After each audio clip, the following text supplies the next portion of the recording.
सुरुवातीला आपण जातोय थेट मुंबईच्या वरळी भागामध्ये। वरळी डोम मध्ये लाईव्ह म्युझिक कॉन्सर्ट मध्ये एका तरुणाचा मृत्यू झालेला आहे आणि मृत तरुणानं मद्यप्राशन केल्याचं आता समोर आलेलं आहे। पण अद्यापही अंतिम अहवालाची प्रतीक्षा आहे। आता मृत तरुणासोबत एक तरुणी देखील होती आणि तिनं देखील अति प्रमाणात मद्य प्यायल्याचं समोर आलेलं आहे। दोघांना सुद्धा रुग्णालयात दाखल करण्यात आलेलं आहे। तरुणीची प्रकृती स्थिर आहे, मात्र तरुणाचा मृत्यू झालेला आहे आणि याच प्रकरणाचा अधिक तपास ताडदेव पोलीस करतायत।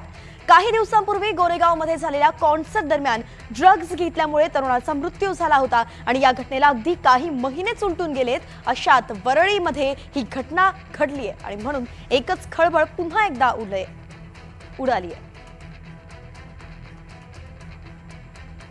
अत्यंत महत्वाची बातमी आपण पाहतोय। मुंबई पुन्हा एकदा ड्रग्सच्या विळख्यात सापडलाय का अशी शक्यता वर्तवली जाते। काही महिन्यांपूर्वीच आपण पाहतोय मोठ्या प्रमाणात ड्रग्सचं एक रॅकेट समोर आलं होतं आणि त्यानंतर आता मुंबई पुन्हा एकदा ड्रग्स सेवनानं त्यात मृत्यू झाला आहे। म्हणून मुंबईतील तरुणांच्या सुरक्षेसंदर्भात प्रश्नचिन्ह उपस्थित होत आहे। तर वरळी म्युझिक कॉन्सर्ट प्रकरणात अजून एक धक्कादायक माहिती समोर आली आहे। वरिष्ठांच्या दबावामुळे वरळीतील कॉन्सर्टला परवानगी दिली गेली अशी शक्यता वर्तवली जाते। ताडदेव पोलिसांनी ही परवानगी जी आहे ती नाकारली होती। गोरेगाव नेस्को प्रकरणाच्या पार्श्वभूमीवरती परवानगी नाकारण्यात आली होती, मात्र वरिष्ठांनी दबाव दिला आणि म्हणून खरतर ही परवानगी देण्यात आली अशी एक धक्कादायक माहिती समोर येते।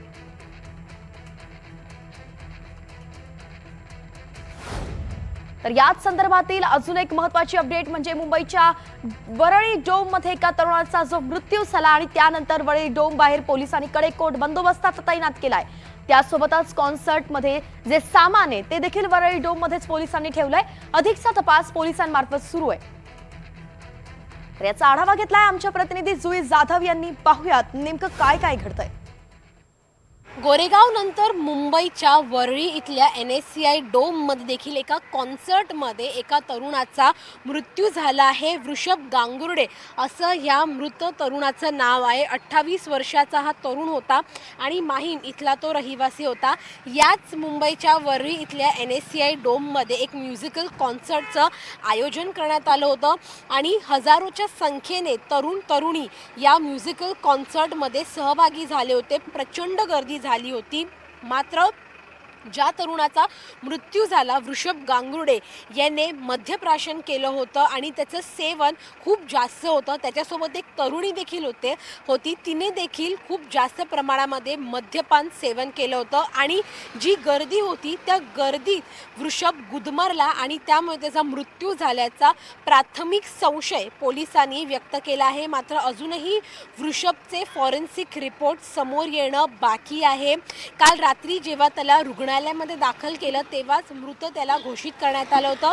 मात्र आता हा जो क्राईम स्पॉट आहे त्या क्राईम स्पॉट बाहेर आपण पाहतोय पोलिसांचा कडेकोट बंदोबस्त इथे तैनात करण्यात आला आहे। पोलिसांची एक व्हॅन इथे उभी आहे आणि कोणालाही आतमध्ये जाण्याची परवानगी नाही। जे म्युझिकल कॉन्सर्टचं सामान होतं ते सामान देखील आतमध्येच पोलिसांनी जप्त करून ठेवलं। आपण इथे पाहतोय की ट्रक्स उभे आहेत, मात्र या ट्रक्समध्ये जे सामान आहे ते देखील पोलिसांनी अजूनही आतमध्येच ठेवलं आहे। काही महिन्यांआधी गोरेगावमधल्या नेस्कोमध्ये देखील अशीच एक कॉन्सर्ट आयोजित करण्यात आलं होतं आणि त्यामध्ये ड्रग्सचं सेवन करण्यात आलं होतं आणि काही तरुण तरुणींना आपला जीव गमवावा लागला होता। मात्र तसाच काहीसा प्रकार या वरळीच्या NSCI डोममध्ये घडला नाही ना, या खऱ्या अँगलने देखील पोलीस अधिकचा तपास करत आहेत। मात्र अजूनही वृषभचा फॉरेन्सिक रिपोर्ट येणं बाकी आहे आणि त्यानंतर बहुतेक उलगडा जो आहे तो होईल। व्हिडिओ जर्नलिस्ट अनंत मोरेसह जुई जाधव, NDTV मराठी, मुंबई। तर राज्यातली तरुणाई ही ड्रग्ज आणि रेव पार्टीच्या विळख्यात अडकली आहे का असा एक प्रश्न आता उपस्थित होतोय। आपण मुंबईतील आत्ताचं हे प्रकरण पाहिलं तर तिकडे पुण्यात पुन्हा एका कथित रेव पार्टीवरती गुन्हे शाखेने छापा टाकलाय। आनंदी मळकर या रस्त्यावरील खासगी रिसॉर्टमध्ये ही कारवाई झालेली आहे। प्रोजेक्ट X नावानं पार्टीचं आयोजन करण्यात आलं होतं। तर पार्टीमध्ये 60 ते 70 तरुण तरुणी सहभागी असल्याचा पोलिसांचा अंदाज आहे। नशेसाठी वापरलं जाणारं संशयास्पद पदार्थ या ठिकाणाहून जप्त झालंय। विनापरवाना दारू आणि साऊंड सिस्टीमचा वापर इथे होतो असं देखील उघड झालंय। तर अंमली पदार्थांच्या वापराचा संशय आहे। लोणीकंद पोलीस ठाण्याच्या हद्दीतील प्रकरणाचा आता तपास पोलिसांनी सुरू केलाय। आपले प्रतिनिधी यशपाल सोनकांबळे आपल्यासोबत जोडले गेले आहेत. यशपाल, धक्कादायक असा हा प्रकार आहे, गुन्हे शाखेची कारवाई आहे. आता पुढे काय नेमकं सुरू आहे, ताजी अपडेट? वैष्णवी, खरं तर काल मध्यरात्री या रेव पार्टी संदर्भात माहिती पोलिसांना कळवण्यात आली होती. पोलिसांचं एक पथक, गुन्हे शाखेचं एक पथक लोणीकंद पोलिसांच्या ताफ्यासह त्या प्रोजेक्ट एक्स नावाच्या पार्टीच्या ठिकाणी गेलं. एका खासगी रिसॉर्टमध्ये ही पार्टी सुरू होती. 60 ते 70 मुलं मुली त्या ठिकाणी, महाविद्यालयात शिकणारे मुलं मुली त्या ठिकाणी सापडलेले आहेत, जिंकलेल्या अवस्थेत सापडले होते. या ठिकाणी अंमली पदार्थांचा सेवन केलंय का याचा संशय पोलिसांना आहे आणि त्या संदर्भात जो काही मुद्देमाल ताब्यात घेतलेला आहे त्याची तपासणी सुरू आहे.